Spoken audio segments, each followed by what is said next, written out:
यह कहानी है एक छोटे से गांव की, जहां होली के त्योहार का इंतजार सभी लोगों को बेहद उत्सुकी से होता था। पौष्टिक गांव की खूबसूरत छायादार पेड़ों के नीचे बसी थी। गांव में एक नवयुवक था जिसका नाम राजू था। राजू ने हमेशा से होली के खेल में भाग लेने का इच्छुक रहा है। राजू के चेहरे पर एक अनावश्यक उत्साह और खुशी का आभास था। होली के दिन सभी लोग रंगों से भरे हुए गुलाल के साथ मिलते थे। सभी गांव वालों के चेहरे पर एक प्यारा सा मुस्कान था। राजू भी अपने दोस्तों के साथ होली का आनंद उठाने के लिए तैयार था।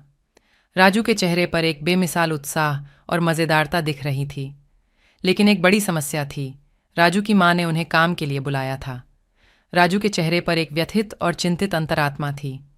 राजू का दिल टूट गया क्योंकि वह अपने दोस्तों के साथ होली का आनंद उठाना चाहता था। राजू के चेहरे पर एक निराश और उदास भाव था, लेकिन फिर भी वह अपनी माँ के कहने पर काम करने के लिए चला गया। राजू ने साहस और संगीत के साथ अपने काम को शुरू किया। उसकी माँ ने उसे कड़ी मेहनत करने को कहा, जिससे उसका व्यक्तित्व और संजीवनी बन सके। राजू के चेहरे पर एक समझदार और प्रेरणादायक उच्चारण था। राजू ने अपनी माँ की बात मानी और काम को दिल से पूरा किया। राजू के चेहरे पर एक स्वस्थ और संतुष्ट भाव था। जब काम समाप्त हुआ तो राजू ने जल्दी से अपने दोस्तों के पास जाकर होली का आनंद उठाया। राजू के चेहरे पर एक आनंदमय और उत्साही उच्चारण था। सभी लोगों ने रंगों के साथ एक दूसरे को गुलाल लगाना शुरू किया। गांव में रंगीन खेल और उत्सव का माहौल महसूस होने लगा। राजू भी अपने दोस्तों के साथ खूबसूरती से रंगों के साथ खेलने लगा। राजू के चेहरे पर एक प्रेम और मिलनसार भाव था। वे सब ने एक दूसरे के साथ प्यार और भाईचारे का संदेश बांटा। सभी के चेहरों पर एक समान और प्रसन्नता से भरी मुस्कान थी। यहाँ तक कि वे अपने गांव के वृद्धों और बच्चों के साथ भी खेलने लगे। एक साथ मिलकर खेलते हुए वे गांव के सभी वर्गों को एक साथ लाए।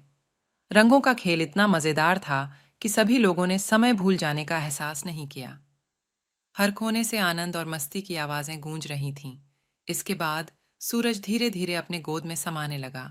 इसका मतलब हुआ कि होली का खेल भी अब खत्म होने वाला है।